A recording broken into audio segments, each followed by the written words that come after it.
Então, vamos começar. Hoje a gente vai falar sobre sedação e analgesia, e sedação, hipnose e analgesia, que são coisas um pouco diferentes. Eu e o Pablito, aí, que é meu braço direito, esquerdo, olho e orelha no HSH, vai falar comigo. Eu vou dar uma introduzida na farmacologia dos medicamentos que a gente usa, e o Pablo vai falar um pouquinho de clínica, e aí no final a gente discute todo mundo junto. Está todo mundo me ouvindo bem? Perfeito, Zinconi. Então, Te vendo e ouvindo bem por aqui, Zinconi. obrigado, Pablito.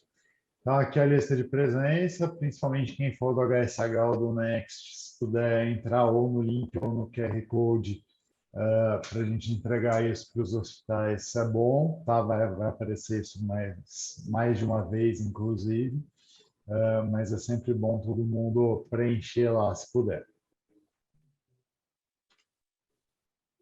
Então, nos apresentando, eu e o Pablo, eu sou médico assistente do PSUHC, né, como todo mundo sabe, e eu e o Pablo, coordenadores do HSH. Pablito, se quiser se apresentar, alguma coisa específica.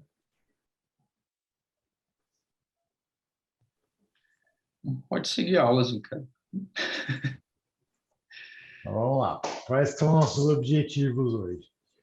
Primeira coisa, a definição de sedação e hipnose, que é uma coisa que todo mundo erra, inclusive a gente. Sedação, na verdade, é uma diminuição de atividade, né? Uma diminuição de atividade do paciente, ou seja, ele fica mais torporoso, mais tranquilo, mais calmo. E hipnose, na verdade, que é o que a gente acaba chamando de sedação no dia a dia, que é a indução de sono ou um estado similar ao sono. A gente vai falar da farmacologia dos hipnóticos disponíveis e dos analgésicos disponíveis, e a gente vai fazer uma apresentação e discussão de um caso clínico que o Patrick ajudou a gente a fazer aí, mas o Pablito que vai discutir. Então, só relembrando como é que é o neurônio, né? Ele tem um potencial de repouso entre menos 40 e menos 90 milivolts, a grande maioria fica em torno de menos 70. A carga negativa ela é mantida tanto pelo influxo de cloro quanto pelo influxo de potássio. O influxo de cloro sendo um pouquinho mais potente do que o efluxo de potássio, ou seja, como o cloro no extracelular é muito maior do que o cloro no intracelular, se eu abro um canal de cloro, eu vou ter uma voltagem muito mais negativa dentro da célula. E o potencial de ação, quando o canal de sódio está aberto, fica em torno de mais 60 milivolts. E a abertura de um canal de sódio vai abrindo outro e outro e outro, porque eles são regulados por voltagem, né? O que a gente chama de voltage gated. Aí aqui é só uma ilustração para mostrar todos os tipos dos canais, mas nada muito importante para a aula de hoje. Então, os neurotransmissores, eles podem ser geralmente excitatórios ou inibitórios. Os excitatórios, o primordial é o glutamato, tá? Que é essa criança aqui. Pode ser até neurotóxico, inclusive, se tiver em excesso. E os inibitórios, o principal é o canal GABA-A, mas tem o GABA-C também, ambos são canais de cloro, tá? O GABA é o ácido gama, esse é o carbono gama, amino, met, et, prop e butírico, tá? Por isso que chama GABA. Então tem o canal A e o C, que são canais de cloro, e o GABA-B, que é um canal de potássio. Ele favorece o efluxo de potássio, ou seja, todos eles vão hiperpolarizar o neurônio, ou seja, vão abaixar a voltagem desse neurônio e dificultar a ativação dele. E a glicina, que também é um outro canal de cloro, que também é um neurotransmissor inibitório, que é essa criança aqui. É o mais simples dos aminoácidos, inclusive, só um carboninho a mais ali. E de outros receptores de interesse, a gente tem um receptor específico de glutamato, que é o N-metildestrospartato, que é o NMDA, que é um canal de cálcio. A gente vai ver que ele é importante em algumas situações para analgesia. Então, falando do receptor GABA-A, como a gente falou, é um receptor ionotrópico, ou seja, é um canal de cloro, tá? Ele é composto por 5 subunidades, ou seja, é um receptor pentamérico, E essas subunidades, elas variam de acordo com o neurônio, tá? Cada pessoa tem aí em torno de 12 a 15 receptores diferentes. O interessante é que esse receptor ele tem alguns sítios para ligação do GABA, que geralmente ficam na interface entre as subunidades alfa-1 e beta-2, como vocês podem ver aqui. O receptor de benzodiazepínio, que vai induzir uma mudança alostérica. O que isso quer dizer? Ele vai mudar a conformação do receptor, e esse receptor ele vai ficar mais aberto, mais tempo aberto, quando ele tiver GABA presente. O benzodiazepínico ele não abre o receptor, não abre o canal de cloro. Ele aumenta o tempo no qual o canal de cloro fica aberto. Não aumenta a frequência, inclusive, mas aumenta o tempo no qual o canal de cloro fica aberto, tá? Ao contrário, por exemplo, dos barbitúricos que acabam efetivamente abrindo o canal. Então, a gente tem alguns sítios alostéricos aqui, ou de benzodiazepínico, como a gente falou, os dois de GABA, o dos anestésicos voláteis, que não importa muito para a aula, o sítio do álcool, que também não importa tanto para a aula, dos neuroesteroides, tipo alfa-pregnanolona, ou que são aqueles esteroides que são usados para tratar a depressão pós-parto, etc. E o sítio de ligação do Propofol, que é outro que interessa para a gente, que fica também no sítio beta, no monômero beta. Então, agora falando um pouquinho mais especificamente dos sedativos, que a gente chama de sedativos, mas na verdade são hipnóticos, né? Começar pelos barbituratos. Diz a lenda que o protótipo deles, que é o ácido barbitúrico, foi desenvolvido no dia de Santa Bárbara, que é 4 de dezembro. Esse é o ácido barbitúrico, tá? É uma mistura de ureia com ácido malônico, ou seja, uma dicarboxila com 3 átomos de carbono com a ureia. Então, é uma síntese relativamente simples. Como a gente tinha falado no slide anterior, doses baixas vão favorecer a abertura do canal de cloro, ou seja, do GABA-A, mas a dose alta, ou seja, a dose que a gente usa na prática, na clínica, vai abrir o canal de cloro de vez. Por isso que a gente chama de coma barbitúrico, tá? Então, basicamente, vai desligar o cérebro e, por consequência, todos os outros tecidos neuronais que a gente tem. A medicação que a gente mais usa aí é o tiopental, que é essa criança aqui. O tio é porque, como vocês veem, esse oxigênio aqui ele é substituído por um enxofre, no caso do tiopental, né? A dose de indução é de 3 a 6 miligramas por quilo e a manutenção de 1 a 3 miligramas por quilo por hora. Por que é interessante a gente falar do tiopental pensando numa situação de intubação? Porque se eventualmente acabarem os outros sedativos, eventualmente a gente vai acabar tendo que usar um barbitúrico, tá? Não é o ideal, mas é o que talvez a gente tenha eventualmente. Lembrando que barbitúricos deprimem toda a condução neuronal desde que você use uma dose alta o suficiente. Então, ele causa hipotensão, ele causa vários outros efeitos colaterais. Não é nossa primeira escolha, mas caso eventualmente a gente precise, é bom a gente lembrar que ele existe. Benzodiazepinas, que são o padrão atualmente, né? A primeira benzodiazepina desenvolvida foi o clordiazepóxido em 61, que é essa criança aqui. E são agonistas, como eu tinha explicado, indiretos do receptor GABA-A, ou seja, eles fazem uma modificação alostérica. O receptor ele muda de conformação e quando o GABA liga, ele fica mais tempo aberto, tá? Então, o benzodiazepínico não abre o canal de GABA por conta própria. Por isso, eles são bastante seguros quando usados puros. Por quê? Porque o nosso cérebro não é burro e diminui a liberação de GABA à medida que o próprio cérebro vai percebendo que está muito inibido. O problema é que se você usar eles com algum outro depressor, o mais habitual é álcool, aí, tentativa de suicídio, etc., eles perdem segurança, mas pelo menos a gente tem um antagonista específico, que é o flumazenil, que também age por interação alostérica, tá? Então, benzodiazepínico é relativamente seguro, razoavelmente seguro, para dizer a verdade. E só lembrar que eles têm um alto volume de redistribuição, ou seja, se você injeta diazepam numa pessoa, esse diazepam vai durar entre 23 e 25 horas, é a meia-vida dele. Só que o efeito não chega nem, o tempo de efeito não chega nem perto disso. Por quê? Porque como são moléculas lipossolúveis, elas são redistribuídas para o tecido adiposo e para o músculo, que são tecidos menos vascularizados, em um período muito mais curto de tempo.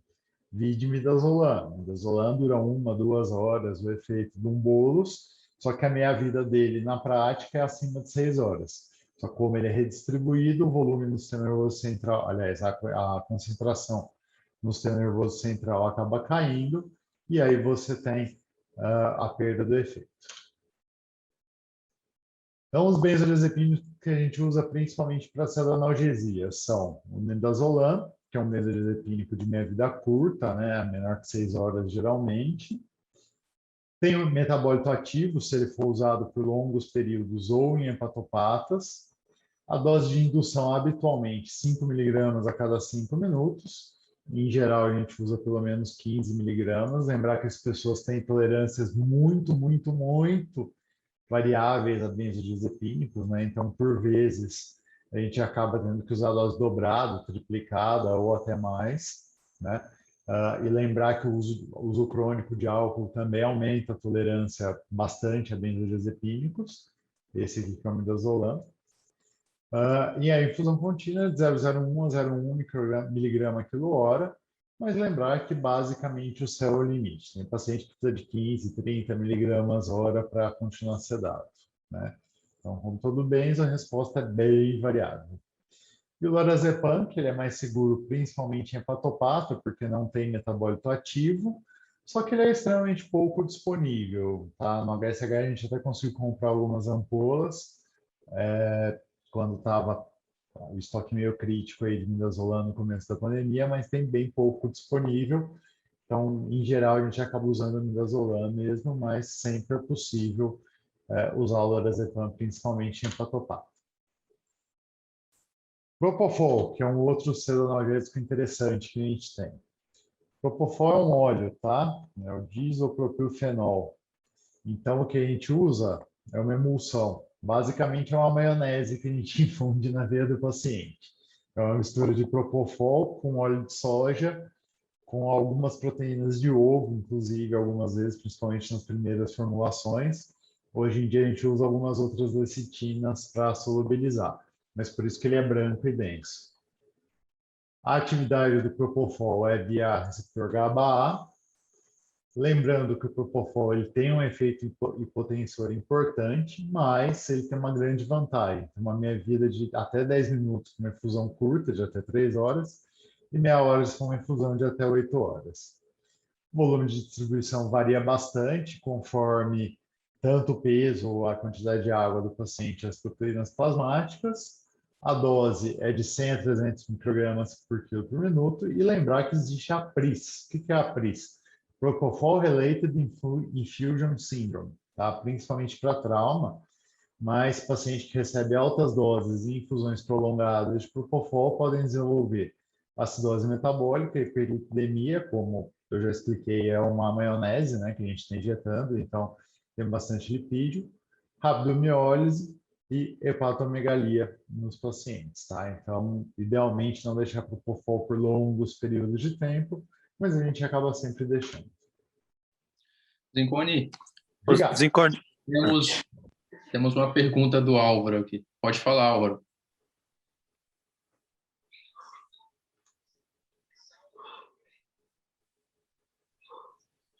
Álvaro? O Álvaro perguntou se existe uma dose limite para o midazolam. Está me escutando O agora? céu é o limite, gente. Benzodiazepínico, cada um tem uma sensibilidade específica. Só lembrar de não deixar muito tempo para não deixar acumular muito, mas basicamente o céu é o limite. Não tem muito dose máxima, não. Se for olhar na literatura, eu até coloquei aqui em algum lugar, acho. Não coloquei. Se for olhar em literatura, até tem dose máxima, mas a gente passa da dose máxima quase que diariamente, tá? Então, enfim, pode ignorar a dose máxima. Só não deixa muito tempo muito acima da dose, que senão você está enroscado para desmamar. Entendi. Ô, Zincone, deixa eu aproveitar para fazer uma pergunta também. Obrigado. No slide do Propofol, você colocou que a meia-vida em infusões até 8 horas aumenta um pouquinho.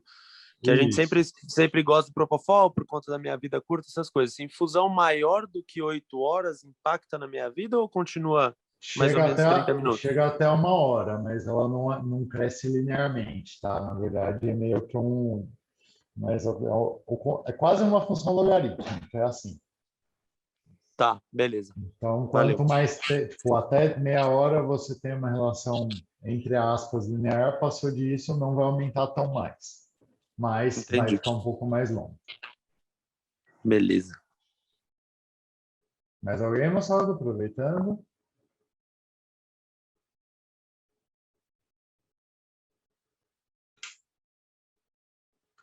Vamos lá. Etomidato. Essa outra criança aqui. É o meu sedativo favorito para curtos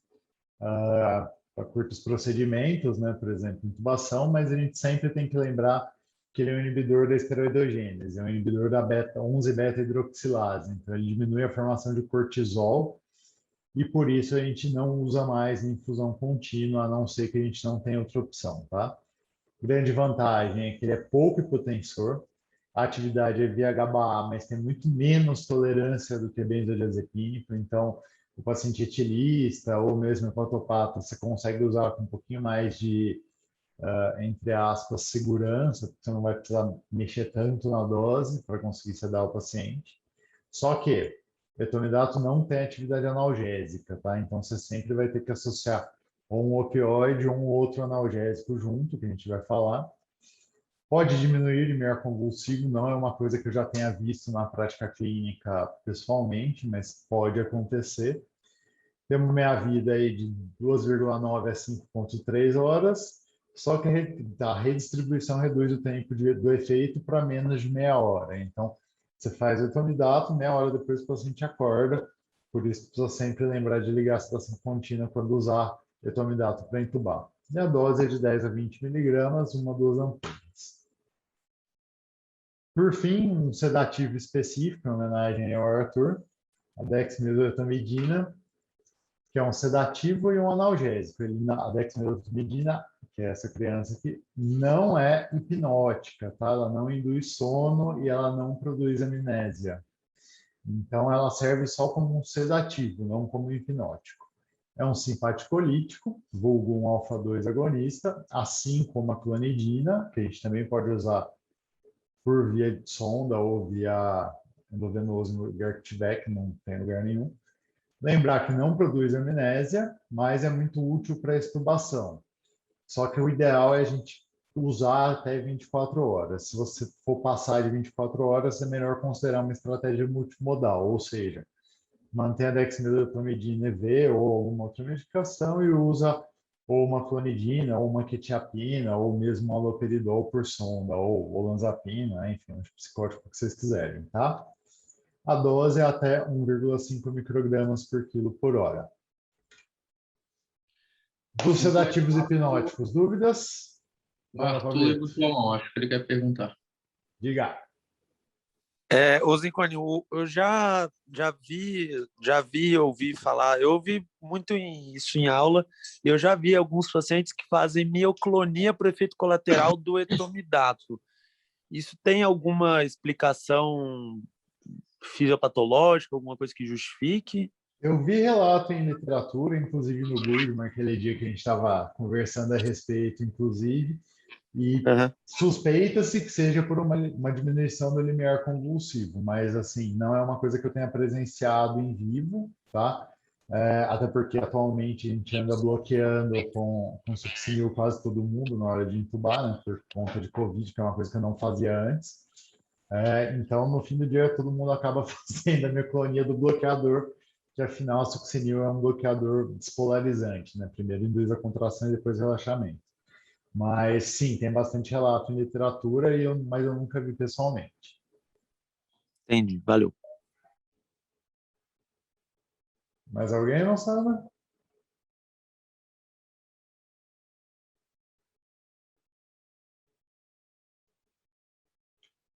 Bom, então vamos passar para os analgésicos, que basicamente são os opioides, né?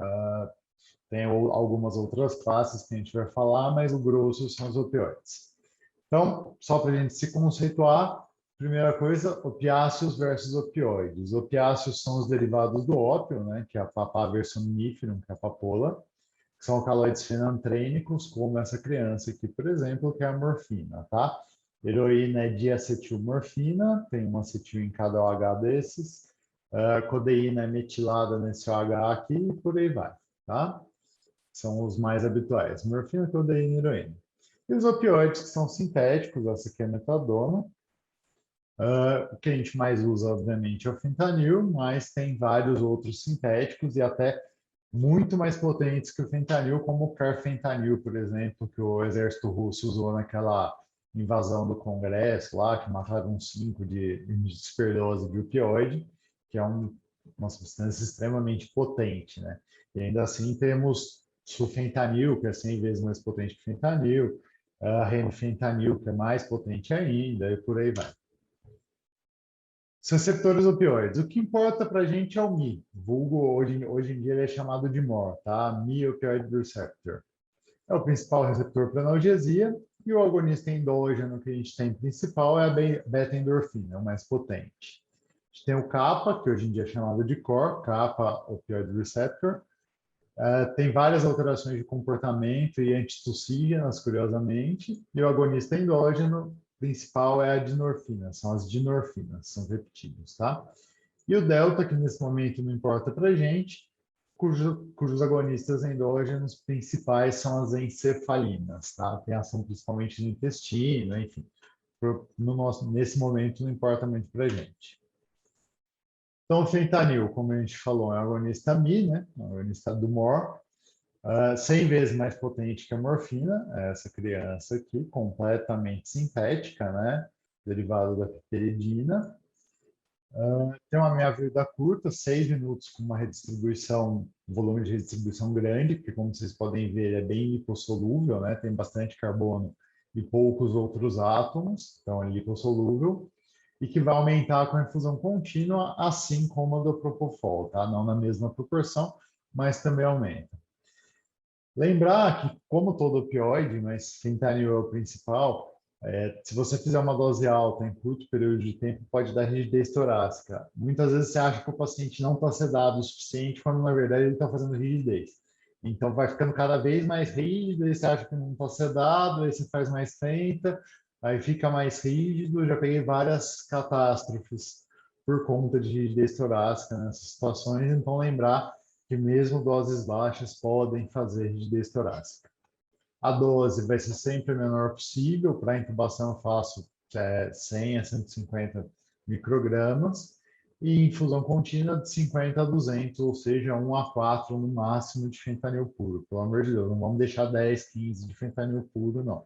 Pode fazer um bolinho maior se o paciente estiver tossindo ou alguma coisa do gênero, mas contínuo, idealmente entre 50 e 100, no máximo 200.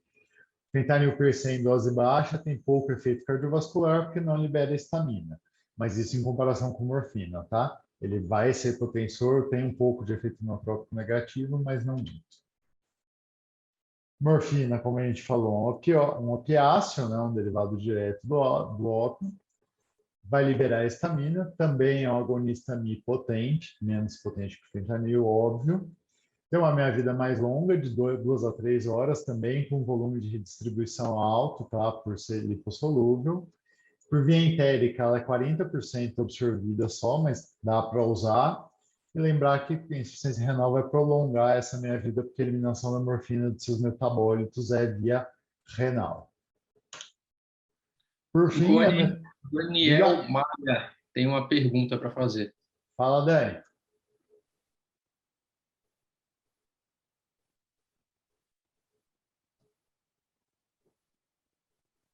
Dani? Daniel? Você está com o microfone aberto, mas a gente não está ouvindo. Estão me ouvindo? Agora sim. Acho que deu algum problema no microfone aqui. Só para uma notinha, fentanil é uma droga que a gente usa muito para indução anestésica na emergência, né? Sequência de intubação rápida. É também função nossa monitorar esse tipo de infusão. Né? Às vezes a gente atribui a outros profissionais e é a atribuição de outros profissionais mesmo, mas a gente precisa monitorizar. Então, toda vez que a gente for usar fentanil para induzir, ressaltar e observar se a infusão está sendo feita em pelo menos 10 segundos, orientar a fazer mais devagar, porque uma vez que você pega um paciente que faz rigidez torácica, é uma catástrofe que você nunca mais esquece. Então, você passa a coordenar a equipe nesse sentido. Assina embaixo do que você falou, Dani. Já peguei algumas e uma bem recentemente, inclusive, até acho que cheguei a comentar com o Pablo do ocorrido em algum momento. É uma catástrofe, assim. Às vezes você não sabe nem você não consegue nem saber se o paciente está entubado, precisa colocar máscara para, na pior das hipóteses, tentar ventilar alguma coisa. É o que você falou mesmo, é bem catastrófico. Mais alguém?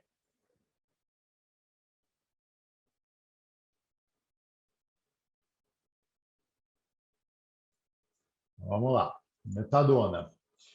Metadona também é um agonista Mi, só que é uma substância de meia-vida muito mais longa, de 15 a 55 horas, mas como toda substância lipossolúvel, ela vai redistribuir, então a duração do efeito analgésico é de 6, 8 até 12 horas, tá?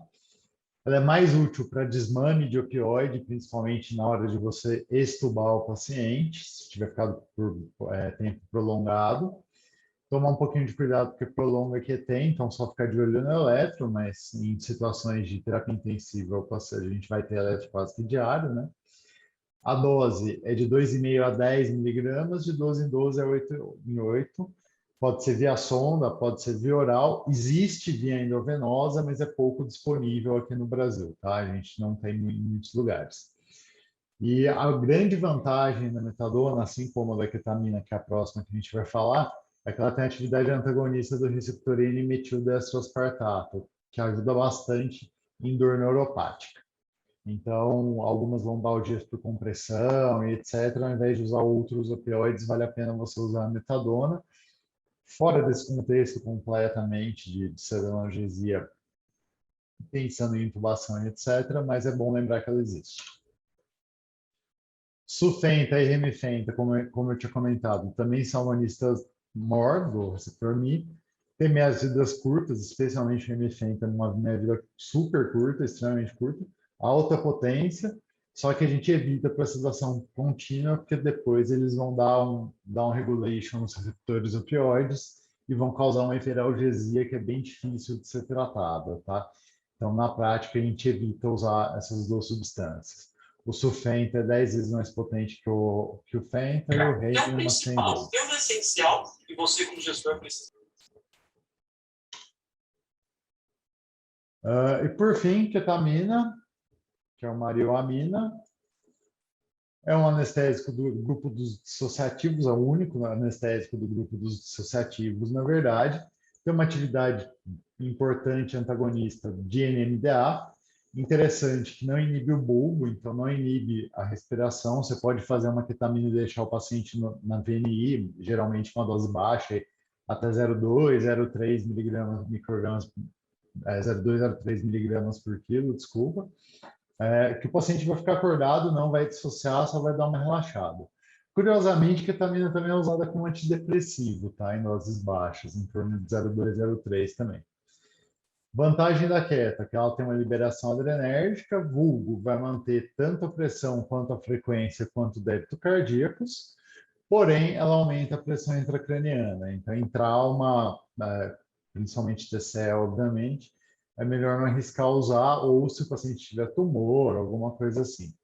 Tem uma meia-vida de 2 horas e meia a 3, mas com uma redistribuição absurda também, por ser lipossolúvel. Então, a meia-vida do efeito é muito menor, é em torno de meia hora.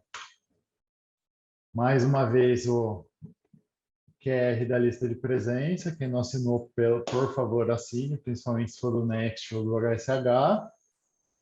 Alguma dúvida aí quanto aos analgésicos, gente? Zicone, tá me ouvindo? Estou te ouvindo. Você falou sobre os midazolam, né, os benzos, que tem como antagonista o flumazenil, né? Só que Isso, os benzos, eles têm um tempo de duração um pouco mais prolongado, e o flumazenil tem uma ação muito efêmera, né? exato. Em casos de intoxicação grave, você tem alguma outra medida, assim, fora o flumazenil, que vai melhorar, mas depois já vi um paciente, por exemplo, afundar depois, entendeu? Então, na verdade, assim, Varia. cai exatamente no que você falou. Os benzodiazepínicos são medicamentos de meia vida muito longa, tá? Até porque eles são lipossolúveis. Os mais longos são clobazam, que é 23 a 25, e diazepam, que é 21 a 23. Então, o que acontece? Quando você pega uma intoxicação, você vai ter que ficar de olho naquele paciente, você vai ter que ir fazendo doses repetidas de flumazenil, porque a minha vida do flumazenil é muito mais curta, como você mesmo colocou. Não tem uma outra medida que você possa fazer, até por volume de redistribuição e etc., e você não vai pegar esse paciente com menos de 1 hora de intoxicação, né? Então, basicamente, é ficar de olho, torcer para ser só benzo, porque se for só benzo, você não vai nem precisar fazer antídoto, na verdade, que não vai inibir centro respiratório, não vai inibir bulbo nem nada, mas o antídoto específico mesmo é flumazenil, tá? Antigamente se tentou usar infusão de cafeína, isso em 1960, e algumas outras coisas nesse sentido, mas até onde eu sei não tem nada mais que seja muito prático e disponível além do flumazenil, não. Só que assim como a naloxona, que é antagonista do opioide, tem minha vida mais curta do que os compostos que eles antagonizam. Então, você tem que ficar fazendo dose atrás de dose ou infusão contínua. O flumazenil ainda é menos problemático, porque como ele é um inibidor alostérico, assim como o benzo, algum grau de efeito o GABA ainda vai ter. Então, o risco de você jogar o limiar convulsivo para cima é muito menor, de você fazer um cold turkey, como no caso dos opioides, é muito menor. Então, é uma substância, um antídoto um pouco mais seguro até do que a própria naloxona. Entendi. Mas se o paciente rebaixar e ficar, por exemplo, com um Glasgow de 8,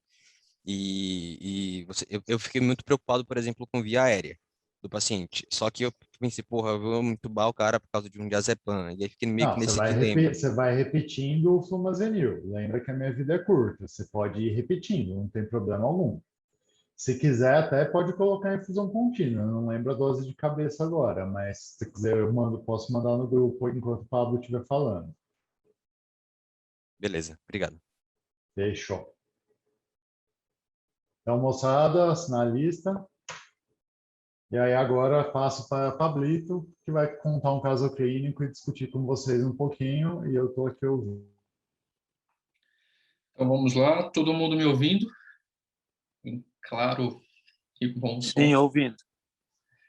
Bom, para quem não me conhece, eu sou clínico de formação, sou formado há 6 anos pela Federal do Espírito Santo. Eu trabalho com urgência e emergência aproximadamente 5 anos e meio. E atualmente eu coordeno as emergências no Hospital Santa Helena há 1 ano e 6 meses.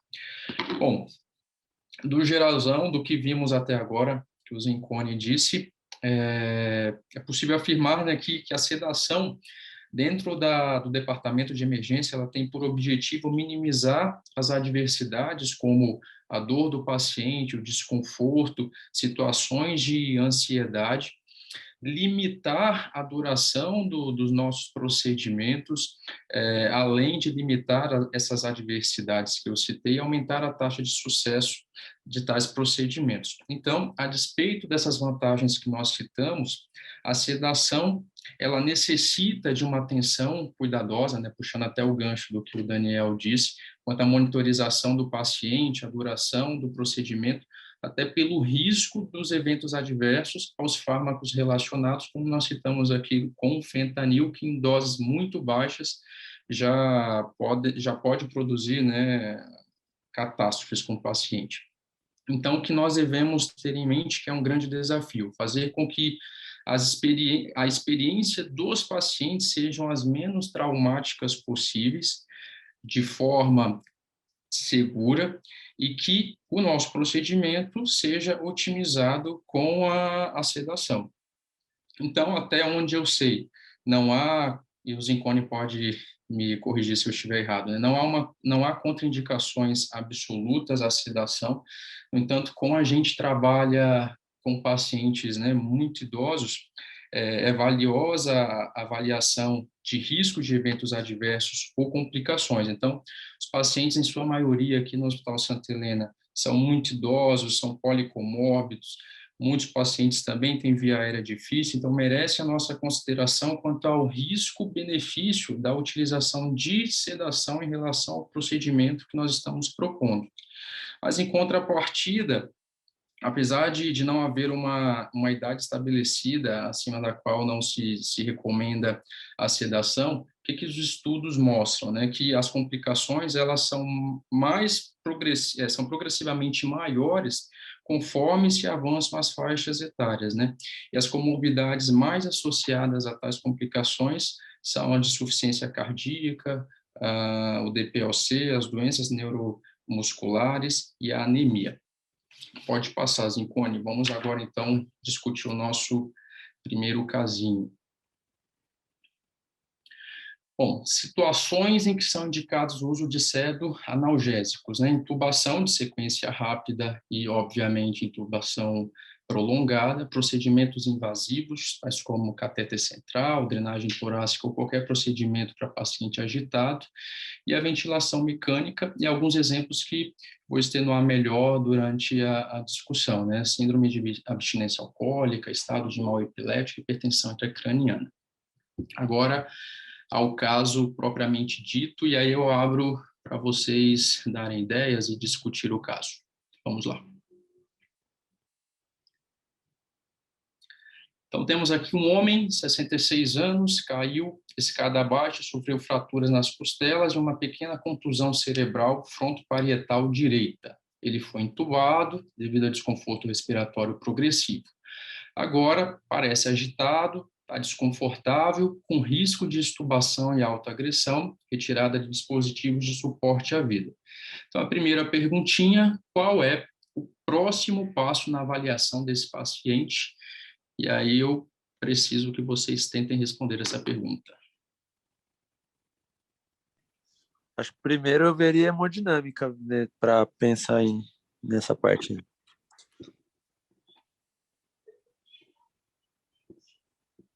Eu associaria a uma avaliação do raio do paciente, veria pupila, tentaria avaliar se ele está de fato sedado, se há algum efeito colateral de alguma medicação.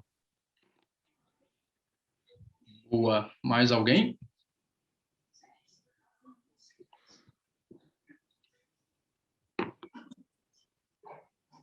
Pera, ele tá sedado ou ainda não começou nada? Eu entubei o paciente, fiz sedação de sequência rápida e agora ele está desconfortável aí com a ventilação mecânica.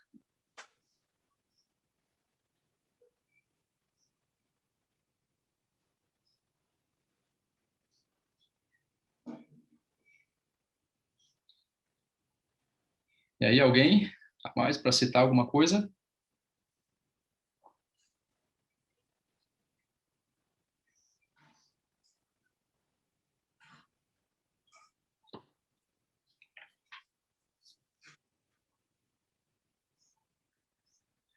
Bom, então vamos lá.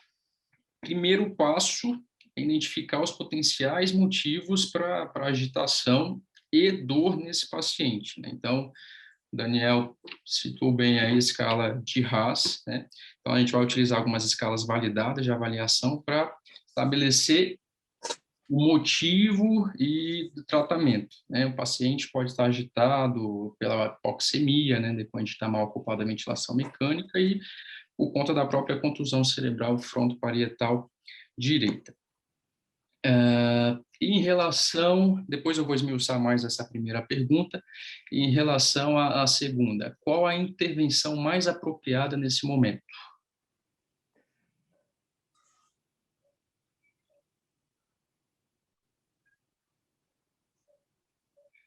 O que vocês acham que está faltando aí? Redação contínua do paciente, já foi feita sequência rápida, mas não está descrito alguma coisa de redação contínua. Exato. A gente precisa agora fazer a combinação, né, de sedativos, analgésicos, objetivando, né, um RAS entre +1 e -1 para esse paciente. Então, o primeiro passo, eu vou avaliar a escala de dor para pacientes, né, em intubação orotraqueal. Então, nós temos a Behavioral Pain Scale, ou a BPS, que é uma escala de comportamento de dor. É uma escala que é muito usada para avaliar a dor nesses pacientes que estão sedados, inconscientes, sob ventilação mecânica. E nela, nós temos 3 aspectos que são considerados. Um é a expressão facial, o outro é quanto a movimentos corporais, avaliação dos membros superiores, e o terceiro é em relação à adaptação ou tolerância à ventilação mecânica. Cada um desses indicadores, cada indicador desse foi categorizado em 4 descrições do comportamento, ou seja, um é a ausência de dor, pontua 1, e o máximo de dor, que vai pontuar 4 pontos. Logo, essa escala ela vai variar entre 3 e 12 pontos. E lembrando que, quando você faz uma avaliação, essa avaliação tem mais que 5 pontos, indica o que nos mostra, né? Uma otimização da analgesia. Alguém quer perguntar alguma coisa? Alguém falou? Não? Então, vamos lá, esmiuçando mais essa escala em relação à expressão facial. Então, pontua também de 1 a 4, né? Pontua 1, quando a face do paciente encontra-se totalmente relaxado, o paciente tem uma aparência tranquila, serena. 2 pontos esse paciente ganha quando ele começa a franzir um pouquinho a testa, tem uma aparência um pouco mais tensa. 3 pontos quando o paciente encontra-se totalmente tenso e ganha 4 pontos quando esse paciente começa a fazer caretas. Em relação aos movimentos corporais, a avaliação dos membros superiores, ganha 1 ponto quando as mãos dos pacientes estão totalmente relaxadas ou não têm movimentos. 2 pontos quando parcialmente flexionadas. 3 totalmente flexionadas, ele fecha um pouquinho mais os dedos das mãos. E 4 pontos, ele está com as mãos totalmente contraídas, com as mãos fechadas. Em relação à adaptação à ventilação mecânica, o paciente tolera bem os movimentos, ele ganha 1 ponto. Vai pontuar 2 quando ele apresenta tosse, mas tolera a ventilação mecânica a maior parte do tempo. 3 pontos, aí o paciente está brigando ou lutando com o ventilador mecânico, e 4 pontos quando não há possibilidade da gente manter a ventilação mecânica com aquele nível de sedação do paciente. O segundo passo é a gente vai avaliar onde esse paciente, feita a avaliação da dor, né, onde esse paciente se encontra na escala de agitação ou de sedação. Para isso, a gente vai utilizar a escala de RAS, que é a escala de sedação ou agitação.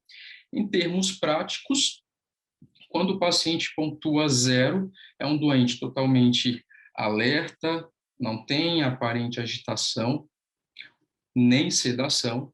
Quando pontua menos que 0, significa algum grau de sedação, e níveis maiores que 0, o doente apresenta algum grau de agitação. Então, varia de +4 até -5. Pontua +4 quando é um paciente totalmente violento, combativo, ele apresenta um risco para si e para toda a equipe, obviamente. 3 pontos positivos, um paciente muito agitado, ou seja, um paciente agressivo, ele tenta puxar, remover tubo, tirar catéter, apresenta-se agressivo verbalmente ou tem alguma conduta ultra-agressiva. 2 pontos, a gente classifica esse paciente como agitado, ele briga com o ventilador, ele tem movimentos despropositados frequentes. Um paciente inquieto é um paciente ansioso, mas sem aqueles movimentos, né, que oferecem riscos à ventilação mecânica ao próprio paciente, não tem movimentos vigorosos ou agressivos. 0 é aquele paciente totalmente alerta, mas está calmo. -1 é um paciente sonolento, ou seja, aquele paciente que se encontra adormecido, mas você chama o paciente ou faz algum estímulo, algum contato físico, ele desperta facilmente. Além disso, é importante saber que ele mantenha um contato visual com o avaliador por mais que 10 segundos. -2, paciente está em sedação leve, ele também desperta ao estímulo verbal, ao contato físico, mas mantém um contato visual por ao menos 10 segundos, não mais do que isso. -3, tem uma sedação moderada, ele apresenta alguns movimentos oculares ao estímulo verbal, mas não faz contato visual. -4, nós já temos uma sedação intensa, então não há resposta ao estímulo verbal, mas apresenta algum movimento quando estimulado fisicamente. E, por último, -RAS, -5, o paciente não desperta, ou seja, ele não tem resposta nem ao estímulo físico, nem ao estímulo verbal. Então, diante do que nós dissemos até agora, volto a perguntar a vocês: qual é o objetivo, né, quanto deve variar essa escala de dor e a escala de RAS? É até algo que eu já respondi aqui. Quanto vocês acham que deve ser essa variação?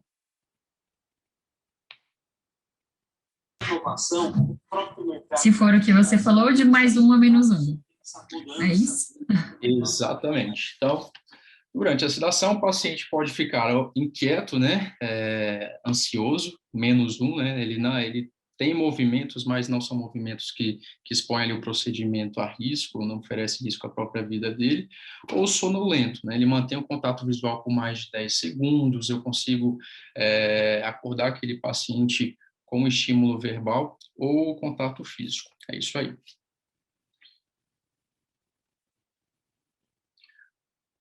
Pode passar, Zinconi. Gente, alguma dúvida, alguma pergunta até aqui? Ô, Pablo, só pontuando, é muito importante a gente saber e assimilar isso, porque o que a gente mais vê é o paciente pós-intubação, passar 1, 2, 3 dias, uma semana, -4, -5, né? E quando a gente tenta superficializar o paciente, primeiro que enquanto mais tempo ele está assim afundado, pior vai ser o despertar desse paciente. Segundo que quando a gente tenta superficializar, de tão enraizado que esse conceito está, às vezes a própria equipe acha estranho. Poxa, mas o paciente ele está sonolento, ele está acordando, ele está...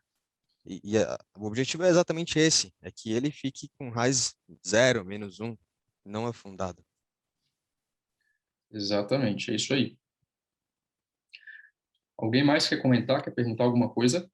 Só complementando, e quando você vai fazer despertar diário com uma equipe não muito experiente, então a hora que o cara começa a acordar, vem todo mundo correndo atrás de você.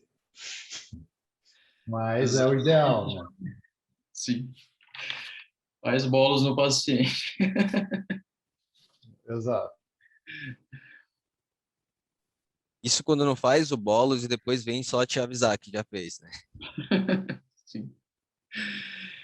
Então vamos lá. Quais são as exceções a esse RAS +1 até -1?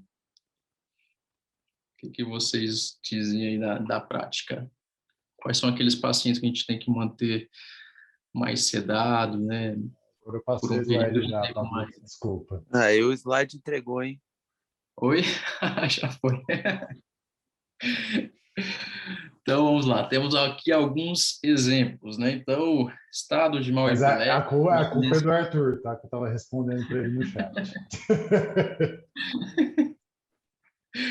Então, primeiro, estado de mal epiléptico, né? É uma emergência clínica, né? Então, a gente tem que ter sempre isso em mente. E tem uma morbimortalidade importante associada, muito por conta das complicações, como rabdomiólise, acidose, hipertermia, pode fazer edema pulmonar, tem risco de hipoxemia cerebral com edema, inclusive com lesão cerebral irreversível, né? Então, o paciente tem que ficar bem sedado até por um período de tempo mais prolongado. Além disso, abstinência alcoólica, o delirium tremens, né?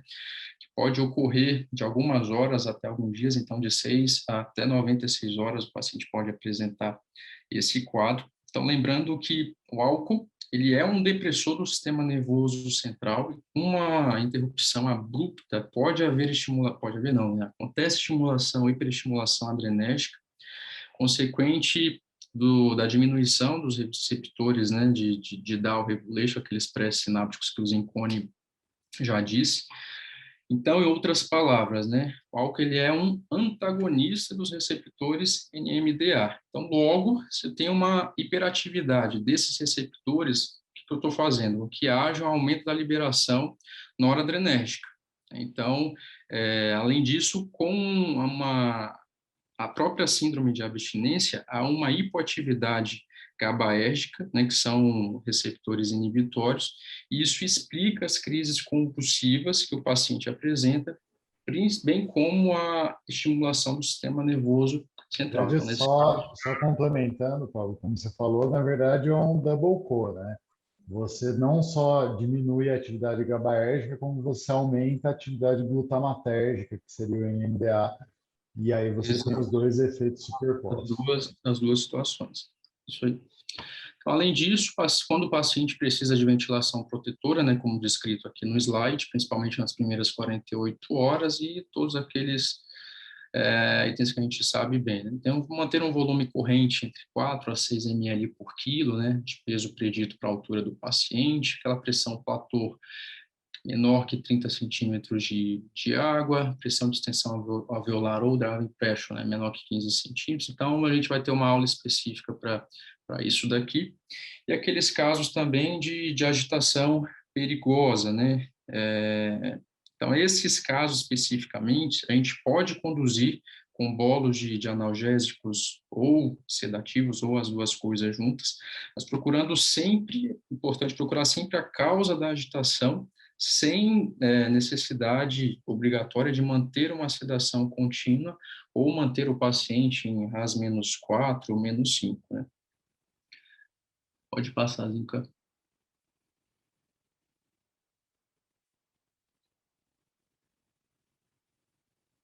Gente, alguma pergunta até aqui?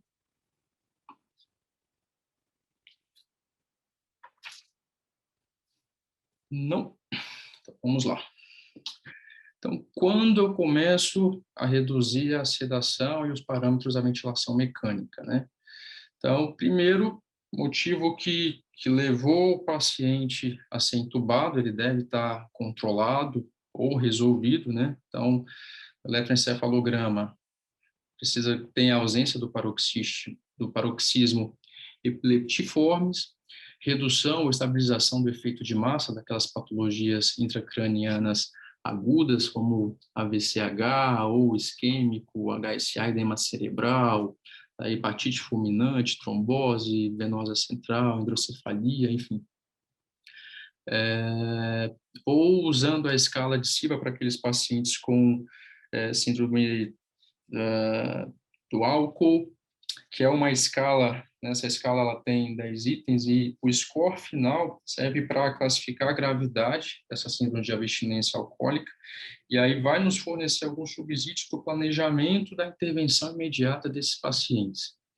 Além disso, quando eu começo a reduzir também a sedação e os parâmetros da ventilação, quando o paciente encontra-se, né, com estabilidade hemodinâmica, ou eu retirei totalmente droga vasoativa, ou está em redução, ou mantém, né, nos níveis mais estáveis, e pelos próprios parâmetros ventilatórios. Eu tenho uma boa relação PF ou a FI está menor que 50%.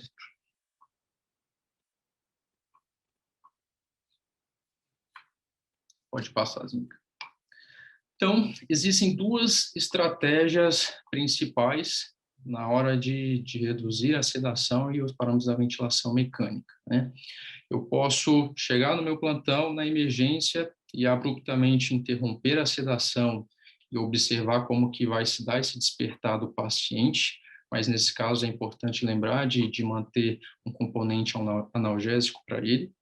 E é imprescindível, voltando ao que nós já dissemos aqui, manter a avaliação constante desse paciente, né? Caso o paciente fique agitado, então posso fazer um bolus do sedativo, e aí sempre que isso acontecer, eu posso voltar com a sedação, mas sempre numa dose, na metade da dose que eu estava usando anteriormente. Uma outra opção que a gente tem feito, que tem dado muito certo, principalmente nesses pacientes da emergência COVID, é o uso do Precedex. Então, essa estratégia É boa para esses pacientes mais jovens, pacientes que têm um tempo de intubação menor que 7 dias, e para aqueles que não são usuários crônicos de drogas de abuso. Lembrando que a clonidina pode ser usada no lugar do Precedex se tiver em falta ou se for muito caro para o serviço que vocês tiverem, tá? No público eu acabo usando sempre clonidina. Isso aí. A segunda estratégia, próximo slide. Eu posso iniciar medicações enterais como ponte para o desmame da sede analgesia. Então, é uma outra estratégia que a gente usa muito na nossa emergência COVID. A gente usa quetiapina e metadona via sonda nasoenteral. Além disso, a gente pode fazer uso do diazepam, do lorazepam.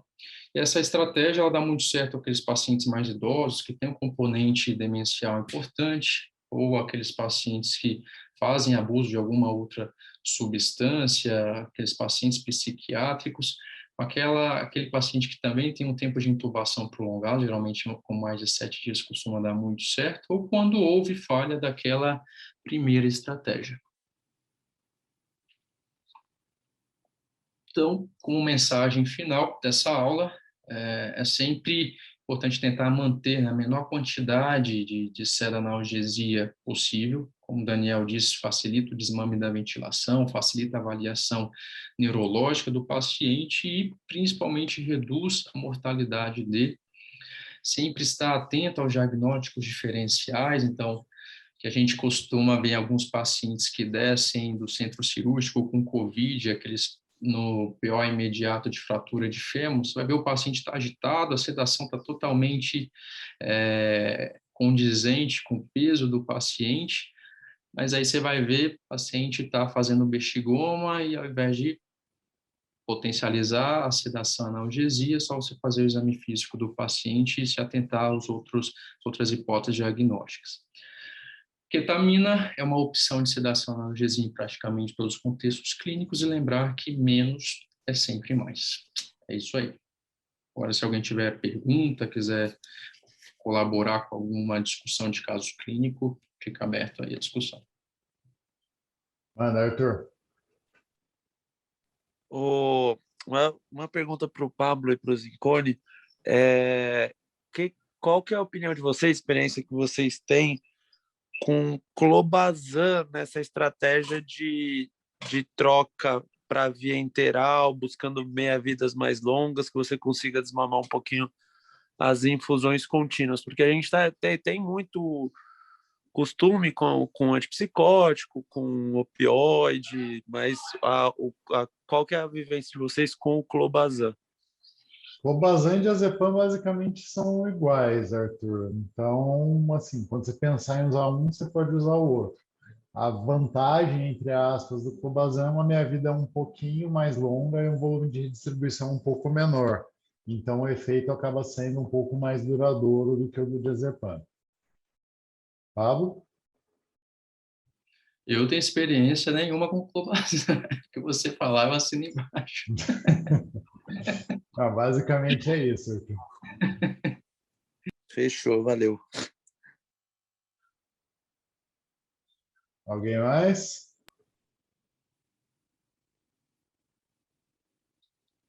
Deixa eu ver quem está aqui já.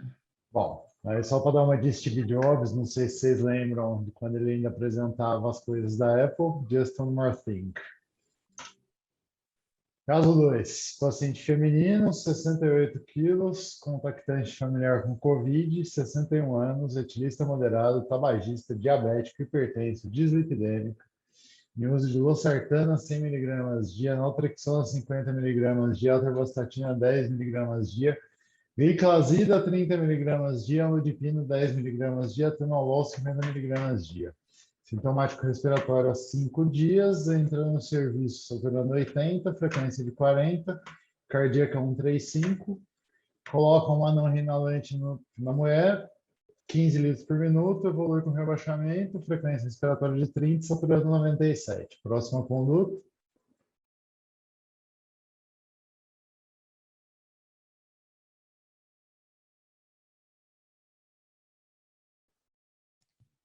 Bora, galera. Próxima conduta. Tô sentindo o cheiro de uma armadilha, hein? Armadilha no próximo slide, essa é fácil. Então eu vou de tubo nela. Eu falei a Tudo mesma seria coisa. uma, mas eu abaixaria um pouquinho o oxigênio antes. Né? 97 de saturação de uma mulher provavelmente DPO-cítica é uma, né? Então a gente reduz a máscara mais inalante para 10, o paciente melhora do rebaixamento, mas volta a saturar 83 e frequência 35. Então, tubo nela. Como é que a gente ceda? Tem o quiz que o doutor Álvaro fez para nós aí. Só entrar no QR Code ou clicar no link e responder lá. Vou dar uns 3 minutinhos aí para vocês responderem.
Além de assistir aula, tá fazendo a janta. Fica aqui com tudo.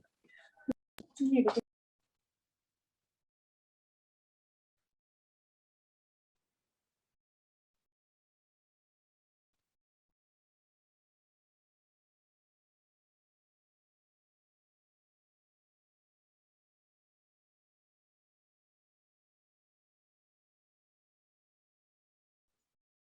E aí, Álvaro, como é que estão nossas respostas?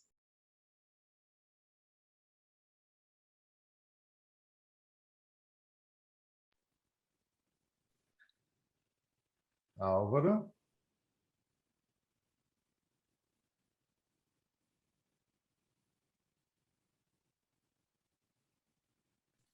Alô? Bora, gordinho. Tá me escutando? Agora sim. Opa.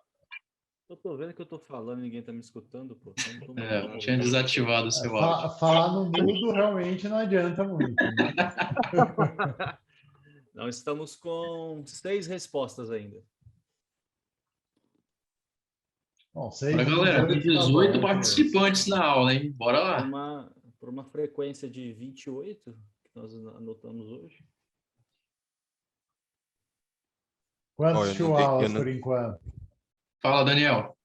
eu não dei a resposta, acho que vai ser difícil dar a resposta. Também nem assinei a lista ainda, que eu estou passando roupa, né? Vida de homem casado. Boa. Ah, já tem uma resposta que eu queria aqui, ô Zicone. Quem votou no Chihuahua, cara? Alguém votou no Chihuahua aqui, cara. Pô, achei que o Chihuahua fosse seu campeão. Quem não votou no Chihuahua mentiu.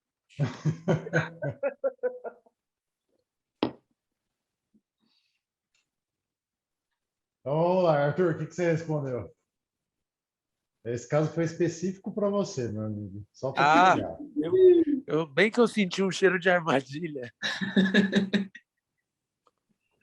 Olha, eu fui de Ketofol, sim. Não nego. Mas por quê? Bom, primeiro porque você colocou Steve Jobs e coisas novas. Então, midazolam e fentanil não devia ser. Ok. Mas pensando de verdade assim, eu pensei muito pensando que eu estava com um paciente provavelmente com problema de via aérea, provavelmente DPO cítico, que isso poderia estar contribuindo. Eu pensei na propriedade broncodilatadora dos dois, e aí, pensando em associar um hipertensor com um hipotensor e tentar deixar uma mistura um pouco mais estável da parte hemodinâmica. Foi esse meu raciocínio. Perfeito. E daria para usar midefem em outra situação nesse caso? Que eu estou falando a resposta certa, tá? Ah, glória a Deus. Que tem um pequeno detalhe nesse meio aqui que você não pegou. 2 pequenos detalhes.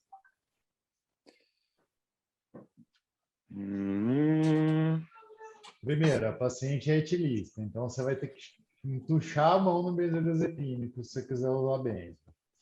E segundo, que ela usa um antagonista opioide.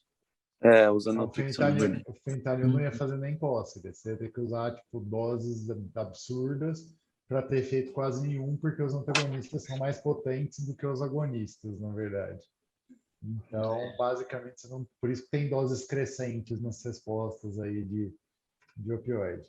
Basicamente, ketofol seria a única alternativa nesse caso, ou doses muito pesadas de midefentan, se fosse usar midefentan. Mas essa era uma armadilha para você mesmo. Tanto que graças a Deus, driblada com sucesso. E pro Álvaro para colocar o chihuahua nas respostas. Bom, basicamente é isso, moçada. Meu e-mail é e-mail do Pablo aqui. Se alguém tiver alguma dúvida, quiser fazer alguma pergunta, quiser aula, eu vou deixar no OneDrive amanhã e depois vai para o YouTube. Vai ficar disponível como anterior, eu mando o endereço nos grupos. Aqui para vocês avaliarem a aula. Agradeço a presença e o tempo de todo mundo. Se alguém tiver mais alguma pergunta, quiser fazer mais algum comentário, essa é a hora. E, por favor, todo mundo avalia, exceto o Dani, que não precisa, porque ele está passando a roupa, então a gente não precisa. Estou aqui passando roupa, mas tem uma pergunta. Manda. Eu já tive uma experiência bem desagradável com ketamina, né? Era um paciente novo, não era tão grande. Tentei sedar com ketamina e ele apresentou uma reação, uma dissociação absurda. Acho que acabou gerando ainda mais transtorno. Queria saber se já aconteceu com você e se você tem alguma dica, alguma orientação para evitar que aconteça ou caso aconteça, o que fazer. Então, isso é uma briga minha com muita gente mais nova. Eu sempre associo ketamina com algum hipnótico, tá? Eu nunca dou ketamina sozinha. Então, se eu for usar ketofol, beleza, porque o propofol faz efeito hipnótico. Se eu for fazer dose dissociativa, ou seja, acima de 0,4 de keto, eu sempre faço pelo menos 5 miligramas de midazolam junto pelo efeito amnésico. Se você for olhar no livro, e até o próprio Goodman fala isso, ketamina tem efeito amnésico, mas eu já vi muita dissociação, assim como se descreveu, inclusive. E assim, é uma coisa meio incontornável depois que acontece, né? E dura algum tempo, durei 5, 10 minutos. Então, sempre que eu vou fazer ketamina, mesmo num paciente acordado, eu faço um cheirinho de um hipnótico junto, seja midazolam, seja tomidato, mas sempre cheirinho, tá? Nunca a dose full. Então, sei lá, vou fazer uma pré-oxigenação com queta, eu faço ali um 2,5, 5 de mida junto, deixo o cara mais tranquilinho, beleza, pré-oxigena e aí vamos para intubação. Queta em dose dissociativa sozinha, eu particularmente nunca faço. Tem gente que faz, mas eu particularmente nunca faço. A minha experiência é a mesma da sua, inclusive. Alguém mais quer comentar sobre isso? Eu quero prolongar a discussão. E sobre uma associação que eu vejo algumas pessoas mais da parte da anestésio falando de associar com o Precedex a ketamina. Também funciona, só que o Precedex é caro para chuchu, então eu particularmente evito usar até o último dos meus dias, tá? Mas inclusive consta da documentação da OHG de uso não habitual de sedanalgésicos, por conta das faltas de medicamentos, etc. Não é uma associação que eu gosto, nem que eu faça, mas ela é viável e consta de muitos lugares, inclusive da documentação da própria OHG. Eu, particularmente, não gosto, A, por ser caro, e B, porque dexmedetomidina não tem tanto efeito analgésico, então vai te restringir um pouquinho na dose da quieta, como o Dani colocou.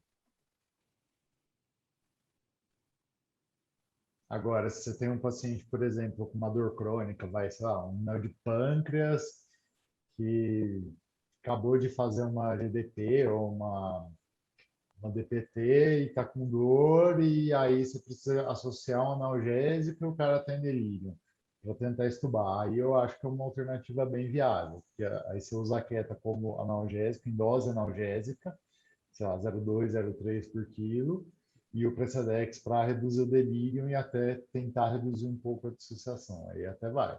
Mas não é uma combinação que eu use com frequência. Pablo, Dani, alguém? Rony, tem uma outra dúvida. Eu vejo muita gente usando Propofol de um modo muito contínuo, né? Em algumas UTIs. Antes, quando eu dava plantão em UTI, até via mais. O que que acontece? Às vezes o paciente ele está entrada com um choque séptico, mas ele tem algum grau de disfunção miocárdica provocada até pela sepse mesmo. E o Propofol ele causa um atordoamento miocárdico, né? O que que você acha desse uso e se você teria algum esquema preferido nesses casos? Então, a minha teoria é sempre a do não inventa, vulgo, como o Pablo colocou, less is more, tá? Então, manter sedado o mínimo possível, seja com propofol, seja com outra coisa. Para paciente cardiopata, eu acabo preferindo usar o clássico benzodiazepínico, exatamente por esse motivo que você colocou. Apesar de gostar muito de propofol para cardioverter, para sedação contínua, eu não gosto tanto, porque tem um efeito inotrópico negativo mesmo. E aí entra uma outra briga minha com o Propofol, que é a questão de ser maionese, né? De novo, Propofol é uma emulsão. Então, se eu usar, sei lá, 7, 8, 10, 12 dias, você vai causar uma hiperlipidemia no paciente. Numa dessas, o cara faz pancreatite, eu já vi algumas vezes. A tal da PRIS completa que eu coloquei na aula, eu nunca vi pessoalmente, mas eu já vi algumas pancreatites com Propofol. Então, assim, se o cara vai ficar sedado muito tempo, eu acabo dando preferência para o clássico dorme-fenta mesmo, e aí perto da extubação eu vou para o Propofol. Até foi uma discussão que eu tive com o Arthur e com o Pablo esses dias, a gente conversou bastante disso, e mais ou menos chegamos a esse consenso, mas a minha ideia é meio que essa. Mas aceito outras opiniões, obviamente. Eu acho difícil que alguém ouse discordar, mas eu uso também bastante ketamina nesses pacientes que têm choque cardiogênico, sabido ou presumido, também porque é uma droga que preserva também a hemodinâmica, né? Não só preserva como estimula, né? Lembra que ketamina libera o simpático, é simpatomimético quase. Não é diretamente, mas é como se fosse. Só que aí, de novo, eu volto a dizer, eu não uso queta sozinho, eu só uso queta associado a um hipnótico, nunca uso queta sozinho. Então, queta e mida, por exemplo, seria uma alternativa boa, não tenho nada contra.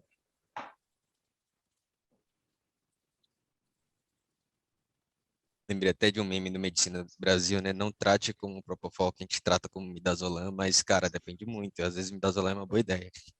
Exato, você tem que ver muito no caso a caso, né? Assim, Ketofol é uma coisa linda na teoria, mas como você mesmo apontou dois exemplos aí, não é para todo mundo, né?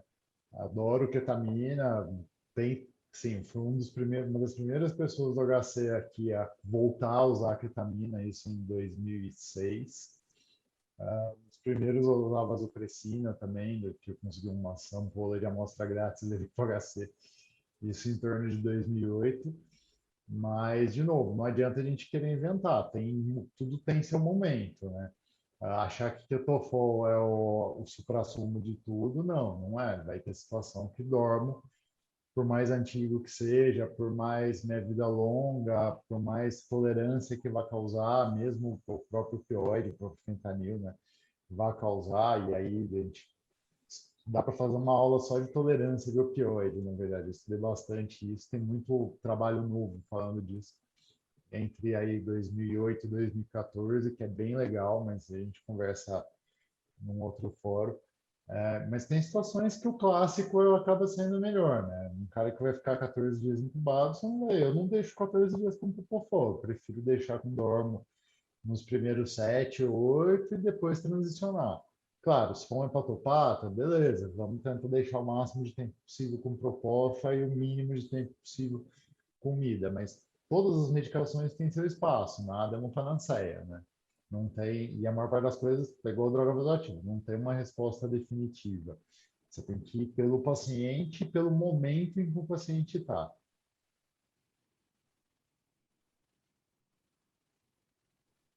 Icone, boa noite. Eu ouço bastante falar que esse aumento de agitação desses pacientes que podem ter quando fazem infusão de ketamina para intubação na sala de emergência, e que esses quadros de agitação poderiam estar relacionados a uma subdose de ketamina. Seria mesmo por esse lado ou mais um efeito colateral? Não, sabe, isso é, na verdade, a dissociação. Tem gente que dissocia com 0,3, tem gente que dissocia com 0,4, tem gente que dissocia com 0,6 por quilo. O que algumas pessoas falam é que você ter uma boa conversa, deixar o paciente bem confortável antes de fazer a medicação resolve. Eu, particularmente, não compro muito essa ideia, não. Eu prefiro fazer um cheirinho de amnésico junto e pronto, tá? Mas assim, se você fizer, sei lá, 0,6, o cara não vai mexer muito. Ele pode ter algum movimento involuntário de membro, realmente, que é clássico de ketamina. Involuntário entre aspas, tá? Porque na cabeça dele ele não sabe o que ele está fazendo, mas ele está tentando mexer mesmo. Mas vai estar dissociado e vai lembrar disso depois, que não é uma experiência muito agradável. Então, de novo, vou fazer quieta, faz um cheirinho, bem cheirinho de hipnótico junto para ter o efeito amnésico. Mas você pode fazer ela sozinha, claro, não tem muito problema. Só a única coisa é que depois o paciente vai querer te matar, mas tranquilo. Beleza, obrigado. Valeu, Gustavão. Outra coisa, bloqueador neuromuscular não é sedativo, não é hipnótico, nem analgésico. Então, fazer Exato. bloqueador indiscriminadamente é criminoso. Fazer bloqueador em paciente acordado, quem fizer merece que façam nele próprio, né? Mas isso vai ficar para uma outra aula. Mas é bem nessa. É por aí.